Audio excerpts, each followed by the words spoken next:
Papalle tänään yllätyspäivä. Katsotaan. Me lupasin 10.30 hakea, kello on nyt 10.40. Espanjalaisilla on vähän tää oma aikataulu. Se muistat edellisen ton yllätyksen kuitenkin. Joo. Se ei mennyt ihan putkeen se. No se ei ollut. Joo. Se ei ollut spektaakkeli kyllä se. Oot sä nyt valmis? Mihin?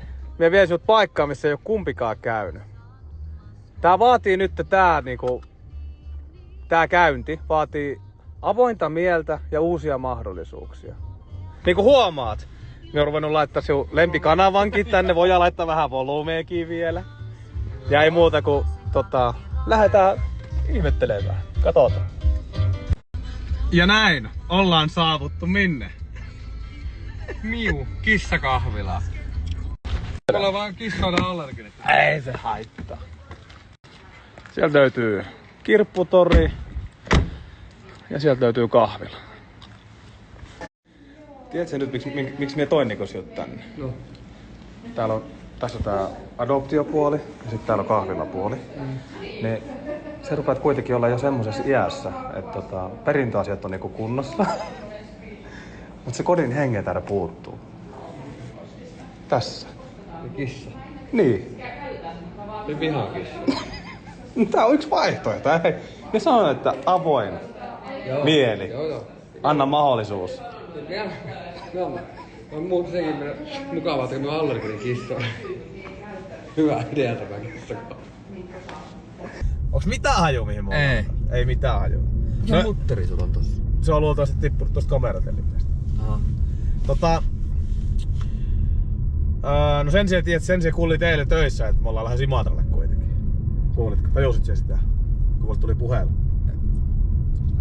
Et? Ei, no siis kyllä minä tajusin sen puhelun, mutta muistan sen, mutta en minä sitten sillä yhdistänyt sitä tommosesta. Mie tajusin vasta silloin, että mie sanoin, että hitto, mie sanoin, että puolen päivän aikaa me ollaan Imatralla. Mutta Imatralla ollaan kuitenkin menossa. No niin. Tästä se matka taittuu.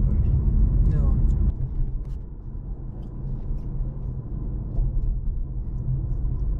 No? En mie vieläkään arvo. Et? Me vähän jeesaa. Menemme golfkentälle. Ei. Sitähän sä oot kokeillut jo. Niin. Tää on semmonen asia, mitä sä oot ikin kokeillut. Tehnyt. Aha. Okei. Me vähän jeesaa.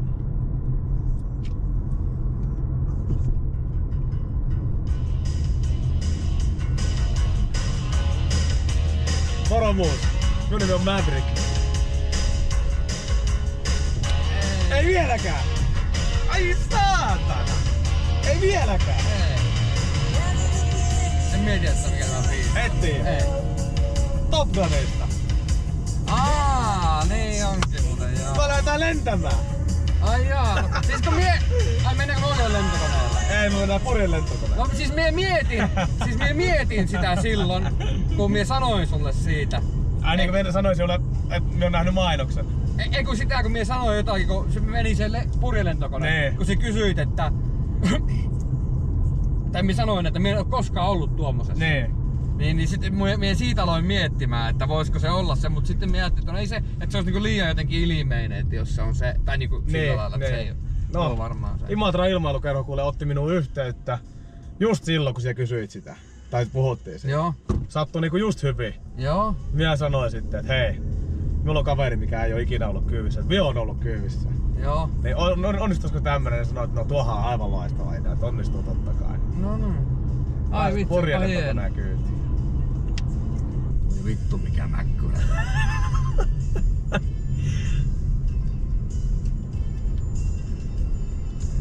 Mihin meiltä auto? Kun toi taakse kanssa. Sitten historiaa. Adolf Hitler on vierailut täällä 4. kesäkuuta 1942. Immolan lentokenttä valmistui vuonna 1936. Ennen toista maailmansotaa ja sodan aikana Immolassa oli Suomen ilmavoimien tukikohta. Okei. Niin sitä käytettiin pääasiassa huoltokenttänä. Saksan valtakunnan kansleri Adolf Hitler vieraili Immolassa 4. kesäkuuta 1942 tullessaan onnittelemaan Suomen marsalkkaa Mannerheimia tämän 75-vuotispäivänä. Jatkosodan lopulla 44 saksalainen lentoosasto Kulmi toimii pääosin Nimmolasta käsin. Vuodesta 62 joulukuuhun 90 saakka kentällä oli myös NDB-majakka mittarilähestymisiä varten. Okei. Okay. No nyt voi sanoa, että on käynyt samalla lentokentällä, missä Hitlerikin on käynyt. Niin. Mut minun mielestä tosissaan tuo raunio, mikä tuossa näkyy, niin minun mielestä se on niinku pommitusten jäljiltä. Immolan lentokentän pommitus tapahtui 2. heinäkuuta 44, kun Neuvostoliiton ilmavoimat hyökkäsivät kentälle. Tavoitteena on tuhota saksalainen lentoosasto. Hyökkäyksen osallistui 72 neuvostokonetta, jotka iskivät Immolan kentälle 5 aallossa aiheuttaen merkittäviä tuhoja ja henkilövahinkoja. Joo. Okei. Se on kyllä mielenkiintoista, niinku, minua kiinnostaa niinku just tuo sotahistoria ja tuo niinku kiinnostaa. Ja mieti täällä. Niin. Ja nyt täällä on tällaista siviilien lentotoimintaa, Niin, kyllä, miten maailma muuttuu. Niin. Tuossa onkin näköjään muistomerkki vielä. Niin on. Kovaa.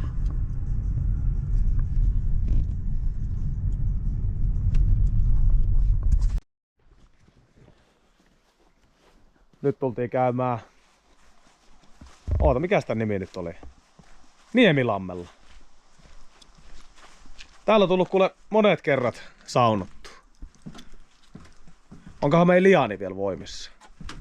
Ei joo! Tässä oli kato ennen puu. Joo. Ja me rakennettiin liani. Tai siihen oli rakennettu liani ja tästä pääsi suoraan niinku... Se otit vauhtia tästä kaiteesta. Joo. Ja se heitit itses tuonne noin ja pystyt heittämään bäkkäri tonne.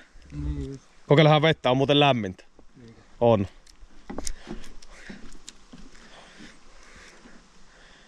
No ei kaveri. No joo, no on nyt aika. Katsotaan tästä.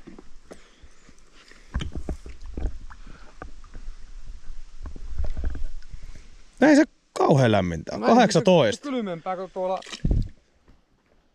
Mä oon varmaan sitten joku... Yleensä tää on siis ollut aina ihan tosi lämmintä. Okei. Okay. Mutta onko tämä onko se joku lähde, mikä tulee tähän? En tiedä.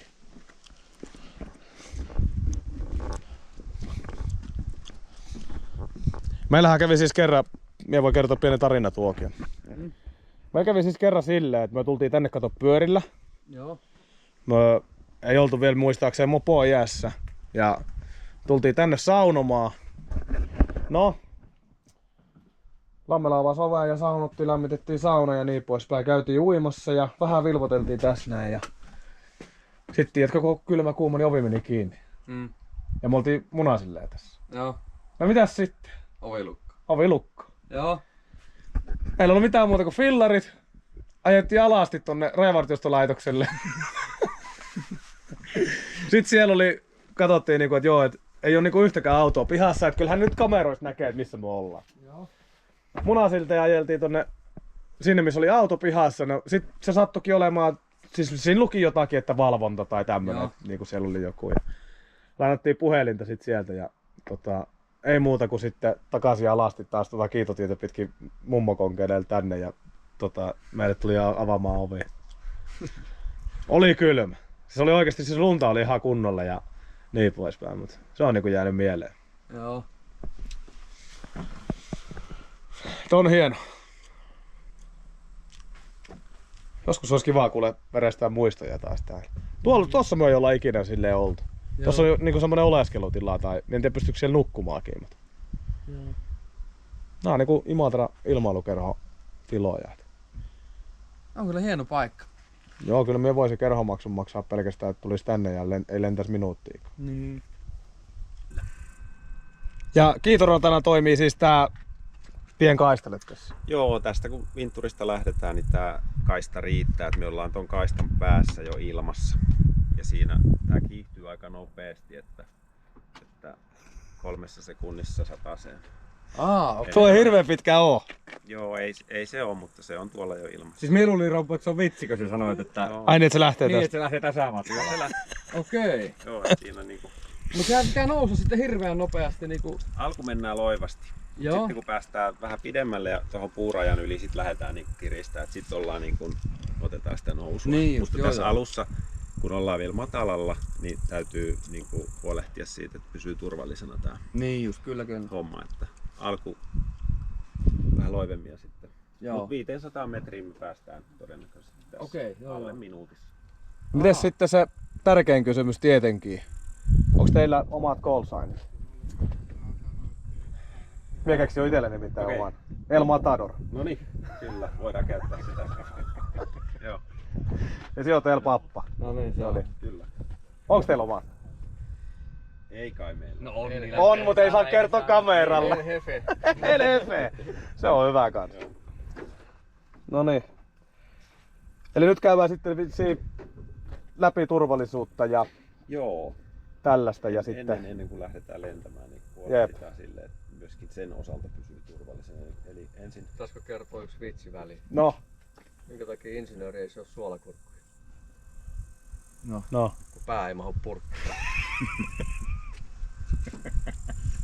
Omalle puolelle siihen lukkoon. Siihen saa vähän lisää pituutta, kun käännät sen. Vähän paksummat nuo reijät, niin ottaa vähän pänninkieli.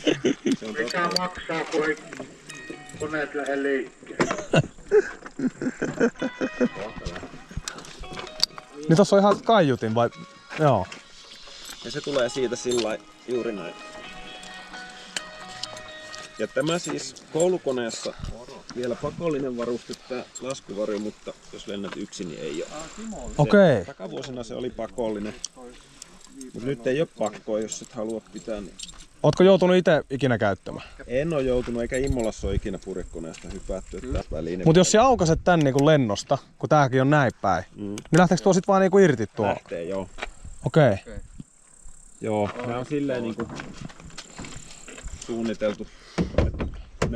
Nämä on väriltään punaiset nämä takakabiinin kahvat, mitä niinku käytetään tämän kuomun sulkemiseen. Nämä on valkoiset, Joo. eli näillä tämä ei irtoa. Jos tulee niinku hätätilanne, että pitää niinku laukasta tämä kabiini, niin se kahva on niinku tuossa edessä. Joo. Niin se on Tää punainen. Joo, Joo. punainen merkki. Joo. Eli tämä kahva tästä tänne oikealta vasemmalle, niin sitten lähtee etukabiini irti. Niin just, joo. Ja takakabiini lähtee sillä, että avaa nää normaalisti ja sitten nostaa, raottaa tosta, niin ilmavirta vie tän mennessä. Joo. Eli silleen aukeaa. Se näyttää niinku... Aukeaa kabiini. Onko Joo. laskuvari mukavasti päällä? Se vähän löystyy, kun tossa Niin, joo, ei ihan. Tiedät mä kuinka tiukalla on. Ei se tarvi hirveet tiukka. Sopii Käettä riitä. Joo, ja se tosiaan nyt tosta, sinulla se kahva on tossa. No. Ja sit jos tarvisi hypätä, niin sit tästä vaan niinku Niin just, vetää sen. eteen alas, niin se, Joo. siitä se lähtee. Se on hyvä kertoa, että missä se kahva on. Joo. Se on huono tuolla. Hei, muistatko minä sanoa sulle, että se kahva toinen lähti jo. Sä painat yli 70 kiloa. 82. Joo, se on hyvä. Vähän laihtuu.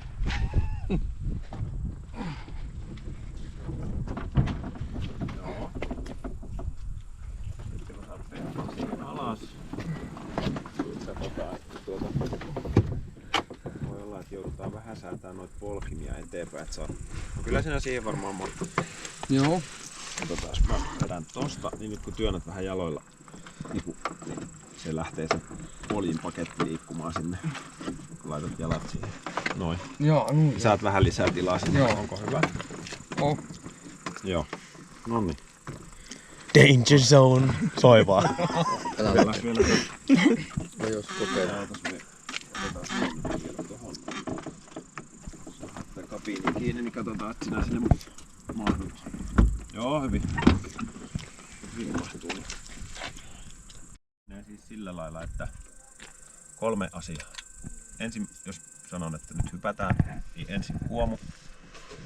Sieltä vippuu. Pakko laukaisu. Sen jälkeen vyöt kumpaan suuntaan tahansa. Sitten pitää tietysti kammeta pois koneesta ja sitten viimeisenä tää. Joo. Eli 1, 2 ja sitten Kolmantena vasta. Onks varjo semmonen, että sitä niinku ei pysty se vaan laskeutumaan? Se vaan Se laskeutuu. Tää on niinku pelastus. Hupuvarjo. Joo, joo. Ei voi niinku ohjailla. Niin, kyllä, kyllä. Tai ehkä niistä voi vähän kiskoa, mutta en mä tiedä ohjautuuko se. Joo. Mutta nopeusmittari kilometrejä tunnissa. Lennetään 90-100. Joo. Niinku, se on se normaali lentonopeus, mutta tällä pääsee 280 tällä. Ahaa, okei. Tää on silleen kyllä. Korkeusmittari pitkä viisari näyttää 100 metrit, nousee tonne 500. Sen alla on semmonen lyhyempi, mikä näyttää 1000 metrit, että se näyttää sitten. Niin just joo. Mutta 500 me nyt päästään toivottavasti ylöspäinkin vielä siitä, mutta se näyttää sen meidän. Ja nyt tietysti kun ollaan tässä nolla korkeudessa, niin kentän korkeudessa siitä lähdetään. Varjometri, nousunopeusmittari näyttää metriä sekunnissa ylöspäin tai alaspäin. Normaalisti kun purjekone liitää, niin se vajoaa tämmöistä vajaata metriä sekunnissa. Nyt se lähtee.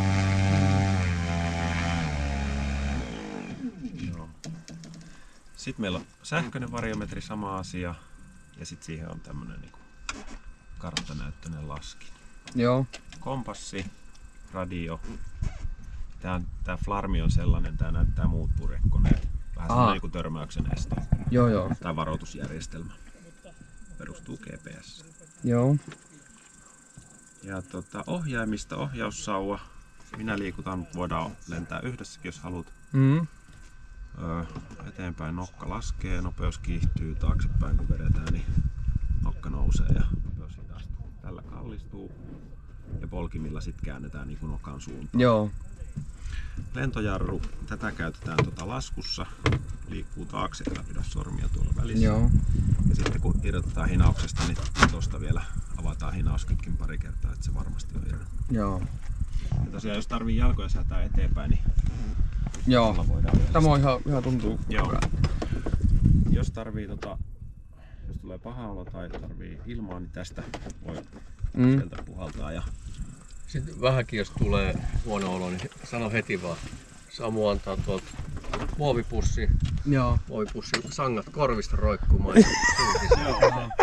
Mulla yleensä ei tule herkästi kyllä niinku, se on hyvä tietää, että Jotkut kato jännittää hirveästi. Niin, kyllä. Niin sit se niin pienikin joku outo, niin sit se on reagoiva. Joo. Kun toisten kroppaa taas silleen, että saa mitä vaan. Niin, kyllä. On ihan rento. Joo. No, eikä vieläkään yhtään. ei vie, kun varmaan kohta alkaa niinkö. Siis kun mä oon monesti miettinyt tätä, niin kun on nähnyt, että menee purjekone, niin on miettinyt sitä, että vitsi, olisi kyllä siisti niinku käydä joskus kyyvissä. Mutta joten ei sitä ole koskaan niinku ajatellut niinku tehdä se asia eteen mitään. Niin. Siis että jaata pitääpä lähteä. Jep. tilanne, jos lanka katkee, niin eteen. Sitten onko valmista? Kyllä minun puolesta. Hyvä. Kiinni. Musta tulee. Jes, kiitos. Kiinni.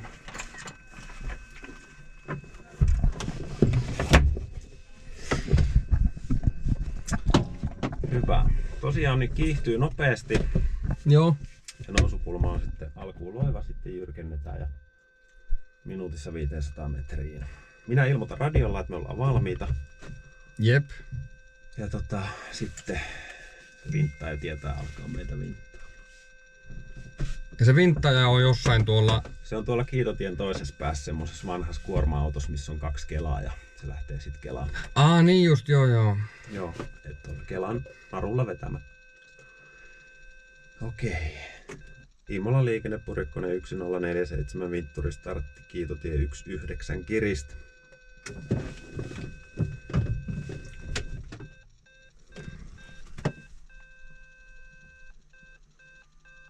No, vilkku lähti, äänimerkki nyt se kiristää. Kireä vedä.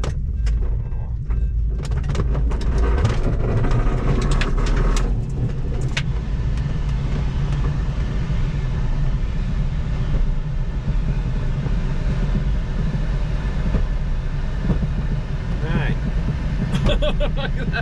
Aika hurja tuntunut.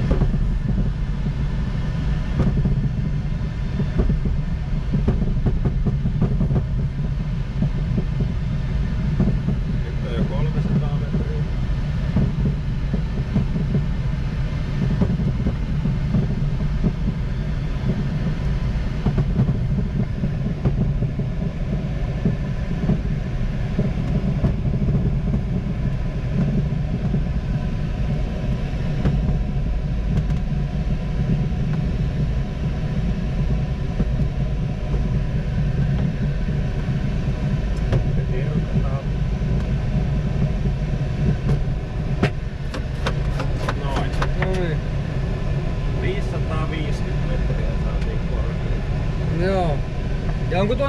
tuo korkeuden saanti, niin onko se kiinni niinku tästä kelistä, että miten se, tai niinku ilmasta? Tässä hinauksessa niin se oikeastaan vastatuulessa, että jos meillä on hyvä sopiva vastatuuli, niin me saadaan, se auttaa siinä korkeuden saannissa. Niin just, kyllä. Ja siksi aina vastatuuleen vintataan. Joo. Tuolla etu oikealla näkyy nyt tuo Svetogorskin savu. Niin se on tossa, joo. Haaretaan sitä, jos vähän nostaa, niin kokeillaan, että pysyttäisiin tässä.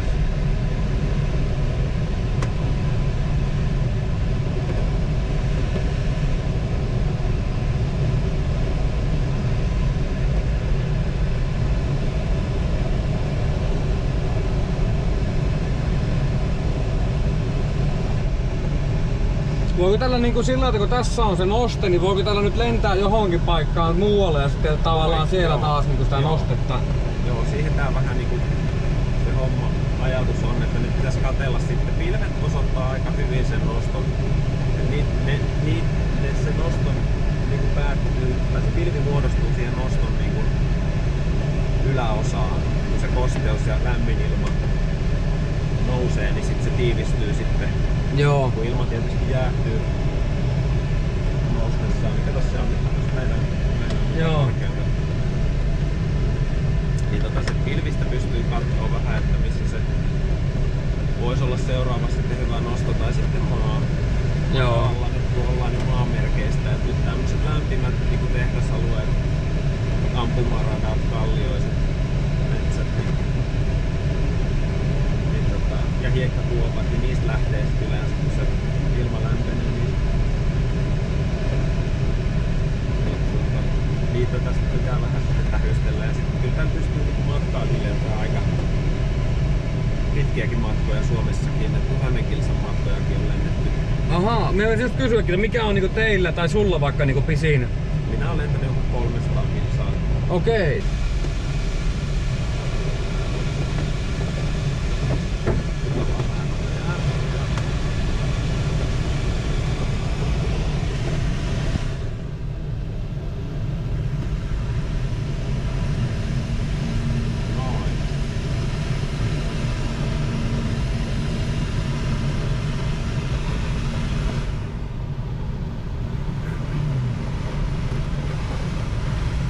Saattaa yleensä myös puiden matkojen tasalla vähän puistella tätä. Joo.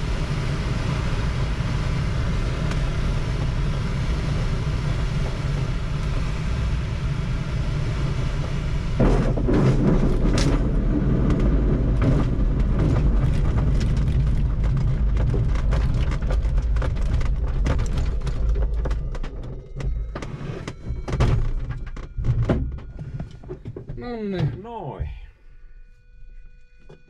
Hyvä. Hyvä. Siinä. Mitkä fiilikset? No ihan hyvät fiilikset. Et ei sen puolesta kyllä mitään. Vähän niistä kahvia. Mukava kokemus se tuo, että kun se mä ajattelin, että se lentää tosi niinku tosta kun lähetään, että se lentää tosi sillä laakana pitkälle, mutta sitten kun sitä lähetään niinku otetaan sitä korkeutta, niin jotenkin tuntuu, että se niinku se matka, mikä mentiin, tämä Vintturin matka, niin se tuntuu, että se tavallaan kesti tosi pitkään, kun se menee niinku ylöspäin niin paljon. Ylöspäin. No. Oli puhetta noista hinnoista, niin paljon maksaa siis purjelentokurssi? Purjelentokurssi meillä taitaa maksaa tällä hetkellä 2200 €. Joo. Ja siihen kuuluu kaikki. Siihen kuuluu tää niinku lentoosuus. Siihen tulee sit lisäksi teoriaosuus, mikä semmonen nettiteoria, se taitaa maksaa 450. Joo. Ja sitten tulee tietysti lääkärissä käynti ja lupakirjakulut, eli noin alle 3 tonnia se Joo. kaiken kaikkiaan on. Ja sitten kun sä oot sen käynyt ja tuut tänne lentämään, niin paljon maksaa niin sen jälkeen, kun sä oot niin ihan täysin valmis. Tää on suurin piirtein 50 € tunti. Joo. On niinku tän lentotunnin hinta. Ja jos liittyy kerhoon, niin se jäsenmaksu.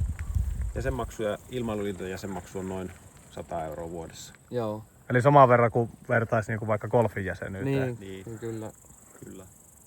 Ja 50 tuntia on sama kuin kävisit pelaa tunnin padelia Niin. tai Niin, kun sitä lähtisit myös- kierrokselle golfiin. Niin, kun mietit, että ei se niinku, mie jotenkin mielsin tämä niinku paljon, että se on paljon kalliimpaa. Niin, kyllä. Mutta ei se. Paljon tämmönen kone maksaa? Tämä on maksanut noin 80 000 euroa. Että on käytetty. Saksasta saatiin viime vuonna hankittua. Mutta perus hyvä koulukone melkein kaikissa kerhoissa on tällainen. Euroopassa ja Suomessakin. Jos teillä olisi niinku tämmönen hyvin samantyylinen kone, mutta vaan eri vuosimalli tai vaikka se olisi jostain muualta tullut, niin onko sitä erilaista lentää? Tuntuuko nämä kaikki niinku tämmöiset kaksipaikkaiset? Jos on vaikka samantyylinen runko, niin tuntuuko se samalta? Siis perusperiaatteeltaan ohjaimet ja kaikki käyttäytyy samalla tavalla, mutta ne voi olla vähän erilaisia. Että se voi olla vähän niin kuin hitaammin tai laiskemmin kääntyy joku vanhempi kone, painavampi, raskaampi. Mutta käytännössä ne kaikkia niin kuin ohjataan ja lennetään samalla tavalla. Et siinä voi olla pieniä sellaisia, mutta tästä kun pääsee sitten kurssin jälkeen yksi paikka sellainen, niin huomaa, että se onkin paljon niin kuin herkempi. Joo. Niin, Tässä on niin kuin massaa ja ulottuvuutta, niin tää on tietysti vähän niin kuin hitaampi liikehtimään, mutta yksi paikka ne on niin kuin mukavampi lentää. Joo. On ketterämpi ja kevyempi, se nousee paremmin tuossa nostossa. Joo. Nähtiin äsken tuo toinen konehan, sehän nousi. Niin oli. Me jouduttiin vähän niin kiertää siinä isompaa kaartoa. Sitten on minun vuoro. No niin. Yes. Vamos! Imalla liikenne 1047 Vinturi starttikitti, eikö se Vinturi voi kiristää? Onko tää ok, että jännittää tässä vaiheessa? On. Ei saakeli. Kato piippaus.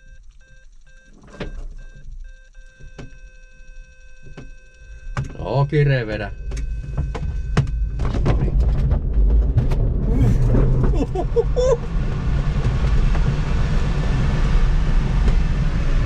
Ei siinä pitkään mene.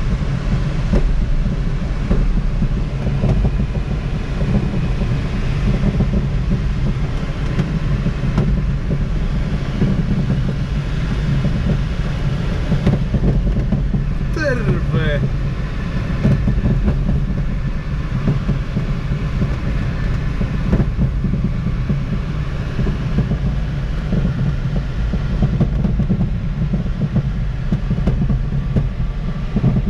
Mikroautoratakin näkyy siellä.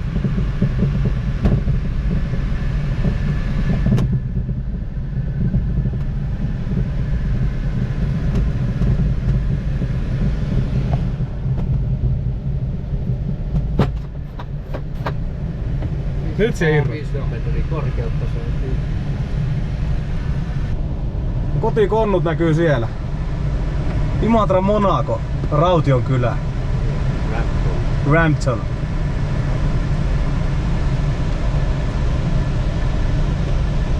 Golfkenttä näkyy tuolta.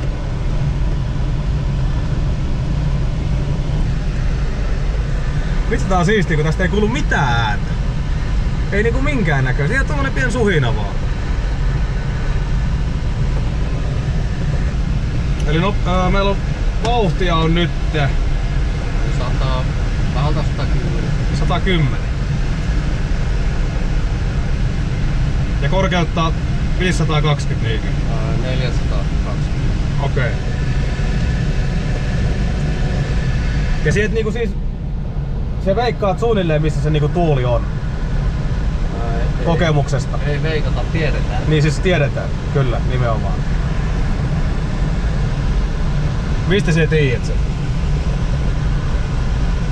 Kokemuksesta. Mitäs sitten jos olisi ihan pilvistä, niin kun sattuisi vaikka kovaa sadetta tai niin pois, vaikka se näkisi mitään? Miten se sitten, katsot sä sitten tuosta kartasta, että miten sun pitää mennä? No eikö kovalla sateella yleensä ei lennetä. Okei. Sade kuuroon joskus osuu kyllä lentäisi. Joo. Nyt on muuten näyttää just tollain takana näyttää tuo valo, niin näyttääkö se, että meidän takana niin kone oli äsken? Se on se lakki on tuossa takana. Joo. On se vähän erikoisen näköinen systeemi. Sillä se lähti. Lähet siihen nyt vinssaamaan? Katsotaan vaan. Totta kai katsotaan. Joo. Joo. Niin sanoitko, että 3 narua oli niinku käytettävissä? Joo. Eli nyt me ollaan niinku 2 veetty jo, niin. Nyt... Joo. Tää on tehty tommosen vanhan Scanian rungolle. Joo. Se on 60-luvulta tuo Joo. auto ja sitten tuo perä on rakennettu ihan kokonaan ja suunniteltu ja rakennettu tässä kerhossa itse. Oho. Joo. Siellä on automaattilaatikko ja nyt tää vasta ihan viime vuosina kunnostettiin sisältä. Pitää vielä ulkoa maalata ja kiilotella tää. Joo. Ja naruna, oliko tästä puhetta? Ei. Tää on tämmöstä dynemaa. Purjehtijat tuntee tän myöskin. Tää on ihan tämmöstä muovinarua. Niinpä joo. Kestää vetoa semmonen 3 tonnia. Joo. Paljon maksaa metri? Se on noin euro, vähän yli. Okei. Niin just, joo. Ja tässä on 1,8 kilometriä tätä Joo. narua. Tää on aika kallista, mutta hemmetin paljon parempaa kuin teräslanka. Niin. Me vedettiin teräslangalla aikaisemmin, niin se oli aika vaarallistakin touhua. Joo. Kopissa on tuolla pellissä reikiä, kun katkes lanka. Niin. Mutta tää on tosi hyvä tavara. Joo. Niin se on vaan sinne käännetty tuo. No sama melkein kuin jollain kuormurilla jäljistä. Niin kuin tuolla kaivikoneella. On ne koppi tehty siihen ja... Sit sieltä tuosta radiosta huutelet silleen, että milloin vetää. Niin... Joo, se kertoo sieltä. Joo.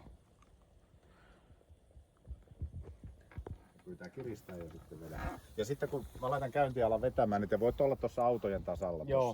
Niin se Joo. on semmoinen turvallinen paikka. Joo. Minkä näköinen se on?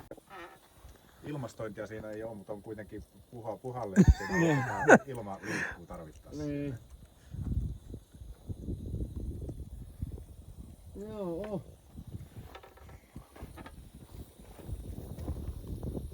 Muistatko siellä, mikä teillä oli ennen tätä? Meillä oli semmonen vielä vanhempi runko ja sitten siinä oli Chevroletin V8 moottorina ja automaattilaatikko ja 2 kelaa sitten kuskin vieressä ja teräslangat. Että se oli vähän erinäköinen. Kuski istui niinku tuossa kelojen välissä ja moottori oli siellä nokalla. Niin. Se oli nuorelle pojalle, 15-vuotiaalle, kun sai V8:lla viikkoa. Hieno. Tässä on tuommoinen 11-litrainen turbodieseli, 220 heppaa, että se hevosia ei ole hirveästi, mutta vääntöä on. Niin. Joo. Nyt lähti vetämään.